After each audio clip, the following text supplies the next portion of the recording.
그러나 지족하는 마음이 있으면, 성경에는 지족이라고 되어 있네요. 그러나 지족하는 마음이 있으면 경건이 큰 이익이 되느니라. 우리가 세상에 아무것도 가지고 온 것이 없음에 또한 아무것도 가지고 가지 못하리니 우리가 먹을 것과 입을 것이 있은즉 족한 줄로 알 것이니라. 아멘. 네, 성경에서 지금 디모데전서에서 계속해서 반복해서 나오는 단어 중에 하나가 바로 경건이라는 단어입니다. 경건.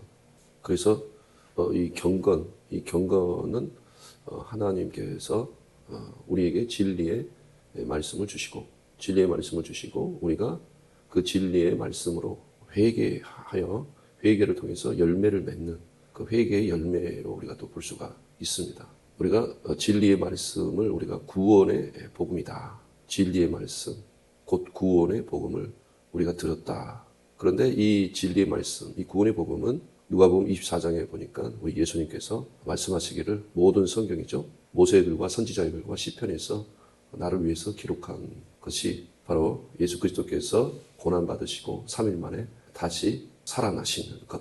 그래서 우리가 우리 주 예수의 이름으로 죄사함을 얻게 하는 회개를 예루살렘에서 시작하여 모든 족속에게 전파될 그것을 기록한 것이다. 그러니까 예수님께서 죽으시고 그 부활하신, 거기서는 이제 죽으시고 부활하신 것만 얘기하셨죠. 그런데 디모데전서 3장에 보면은 경건의 비밀이여 크도다.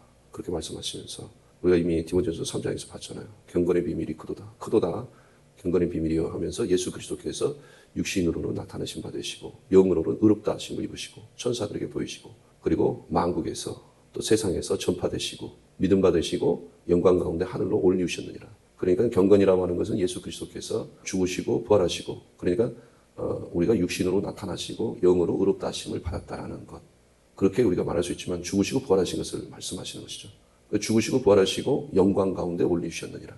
이게 경건의 비밀이라는 거예요. 왜냐하면 예수님께서 죽으시고 부활하시고 하늘 보좌의 영광 가운데 앉으신 것이 이것이 에베소서 1장에 보게 되면은 우리에게 베푸신 지극히 크신 능력이라는 거예요.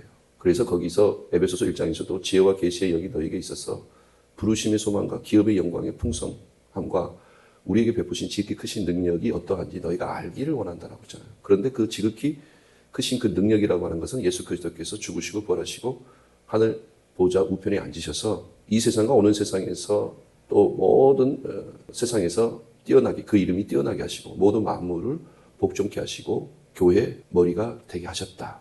이것이 예수님이 내게 베푸신 지극히 크신 능력이고 이 능력이 바로 예수님이 이렇게 죽은 자 가운데서 우편에 앉으셔서 모든 만물 위에 뛰어난 것이 그 능력을 우리에게도 베풀었다는 거. 우리에게 베푸신 지극히 크신 능력이라고 하잖아요. 그런데 그 능력이 바로 예수님께서 죽은 자 가운데서 다시 사시고 보좌 우편에 앉으신 거라는 거예요. 그리고 디모데전서 3장에서는 그게 경건의 비밀이라는 거죠. 왜냐하면 예수님이 죽으시고 부활하시고 우편에 앉으신 것은 예수님만의 사건이 아니고 예수님이 나를 위해서 죽으시고 부활하시고 그리고 우편에 앉으셨다는 거죠. 그와 같이 에베소서 2장에서도 보면은 우리가 죄와 허물로 우리가 죽었던 우리를 살리시고 일으키심을 받고 하늘에 앉힌 바가 되었다라는 것입니다. 경건의 비밀, 경건의 연습이라고 하는 것은 그러니까 빌립보서 3장에서 말씀하신 것처럼 늘 주의 죽으심을 본받아서 어찌하든지 죽은 자 가운데서 내가 다시 부활에 이르려 하노니 이렇게 다시 죽은 자 가운데서 내가 다시 사는 그래서 죄에 대해서 죽고 의에 대해서 살고 내가 육으로 죽고 영으로 다시 산 자와 같이 늘 우리 자신을 여기는 것. 그러니까 예수님이 죽으시고 부활하시고 우편에 앉으신 것을 내가 이제 예수님과 합하여 내가 육으로 죽고 영으로 살고 그리고 하늘에 앉힌 바가 되었다라고 하는 그 믿음을 내가 갖는 것. 그리고 그 믿음을 따라 내가 행하는 것이죠. 이것이 경건이에요. 그런데 십자가의 그 죽으심과 그 부활하심으로 우리는 이제 육체로는 우리가 혹시 부족할 수 있지만 이제 우리가 육체로 우리가 부족한 것은 예수 그리스도께서 십자가에서 다 짊어지셨다라는 거예요. 예수님께서 우리의 그 죄뿐만 아니라 우리의 어떤 저주나 어떤 율법의 저주뿐만 아니라 예수님께서 십자가에서 목마르다라고 말씀하시면서 우리의 그 목마름, 우리가 세상을 쫓아 행함으로 우리가 목마를 수밖에 없는 그 육체를 따라서 우리가 행할 때 목마르는 거죠. 그 목마름, 그 목마름을 예수 그리스도께서 짊어지셨기 때문에 우리는 이제 영원토록 목마르지 않는 샘물을 얻게 되었다라는 것이죠. 그러니까 이 경건의 비밀 안에는 다시 목마름이 없는 거예요. 그러니까 여기서 지족, A성경에는 지족이라고 되어 있고 자족이라고 되어 있는데 이게 경건과 내가 스스로 내가 만족한 상태에 있는 것은 이게 내가 만족함으로써 경건에 큰 이익이 되기도 하지만 이 경건 안에 이 만족이라고 하는 것이 들어가 있는 거죠. 내가 부족한 상태.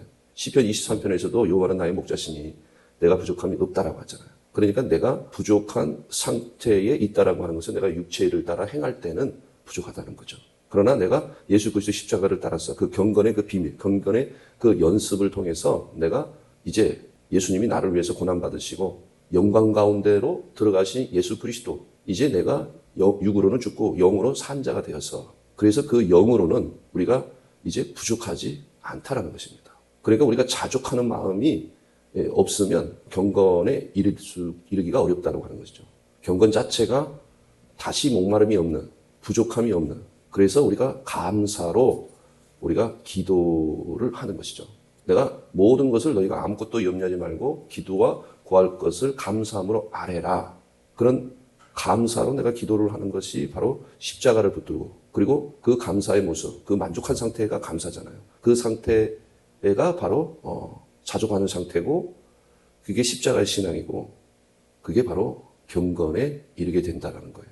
그러니까 이 자족, 내가 부족하지 않다. 그런데 바울이 빌립보서 4장에 보면은 나는 이 풍부에도 처하고 비천에도 처한다라고 했지 않습니까?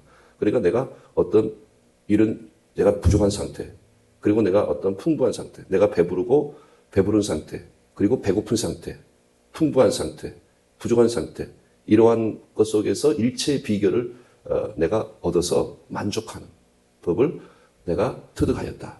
그래서 내게 능력 주시는 자 안에서 내가 모든 것을 할 수 있다라는 그 빌립보서 말씀도 결국 내가 육체를 따라서는 내가 배고플 수 있고 내가 비천에 내가 처해 있지만 그러나 내가 주의 십자가를 따라 예수 생명 안에서는 내가 부족하지 않다는 것이죠. 그게 능력이라는 거예요. 그래서 고린도전서, 고린도후서 거기에서 우리가 사방으로 우겨싸움을 당하여도 늘 인용하는 그 구절이죠. 사방으로 우겨싸움을 당해도 쌓이지 않고 답답한 일을 당해도 낙심하지 않고 핍박을 받아도 버림받지 않고 거꾸로 때림 당해도 망하지 않는 그것도 예수 생명이 내 몸과 육체에 나타나는 가운데에 내가 그렇게 쌓이지 않고 낙심하지 않고 버림받지 않고 거꾸로 때림을 당하지 않는다는 것입니다. 그러니까 내가 먹을 것이 있고 입을 것이 있다면 이 족한 줄로 알아라. 우리가 세상에 아무것도 가지고 온 것이 없으니 아무것도 가지고 가지 못한다. 그러므로 내가 먹을 게 있고 입을 게 있다면 그러면은 족한 줄로 알라라고 말씀하시면서 여기서는 지족이라고 되어 있고 또 다른 성경에서는 자족이라고 되어 있는데 이 만족한 상태, 내가 스스로 만족하는 가운데에 그 경건이 큰 이익이 된다라고 하는 것입니다. 그러니까 이 만족이 우리 신앙생활에 있어서는 굉장히 중요한 것이죠. 그럼 내가 만족한 상태에 있지 않다면 그 다음 구절에 나와 있는 대로 여러 가지 부하려 하는 가운데에 여러 가지 해로운 것들로 내가 해를 입게 되는 것이고 그것은 경건의 모습이라고 할 수는 없는 것이죠. 그러니까 경건이라고 하는 것 자체가 바로 경건의 비밀이 크도다. 디모데전서 3장에서 선포한 예수 그리스도께서 육신으로 나타나시고 영으로 의롭다 하시고 천사들에게 보이시고 만국과 세상에 전파되시고 믿음 받으시고 영광 가운데 올리셨다라고 하는 이게 경건의 비밀이 크다라는 거예요. 이것과 합하는 것이 뭐예요? 그게 경건의 연습이죠. 그러니까 바울은 늘 경건의 연습을 한 거예요. 주의 죽으심을 본받아서 죽은 자 가운데서 다시 살려고 했다라는 거예요. 그런데 이미 얻은 것도 아니고 다 이루고 탐도 아니라. 그러니까 경건의 비밀은 경건의 연습이라고 하는 것은 영원토록 목마르지 않는 샘물과 같이 내 안에서 늘 샘물이 흘러넘쳐서 더 이상 내가 목마르다, 부족하다 그런 상태에 내가 빠지지 않는 것이죠. 의외로 우리가 디모데전서를 보면서 진리에 우리가 순종하여 어떤 구원의 복음을 우리가 듣고 예수 그리스도께서 성경을 요약하면서 주님이 죽으시고 부활하시고 그것을 예수 그리스도 이름으로 또한 죄사함을 얻게 하는 회개를 전파하는 것이다라고 누가복음 24장에서 말씀하셨는데 그 회개를 통해서 우리가 이러한 경건, 우리가 경건에 이르기를 하나님은 원하신다. 그냥 말뿐만의 회개가 아니라는 거죠. 막 예루살렘으로 시작하여서 온 족속에게 전파되는 죄사함을 얻게 하는 회개라고 하는 것은 우리를 정말 새롭게 하고 변화되게 하는 것. 그게 진리를 마음으로 순종해서 내가 의를 따라 행하는, 그리하여 경건에 이르는 것이 바로 우리의 부르심의 목적이라고 우리가 할 수 있을 것입니다.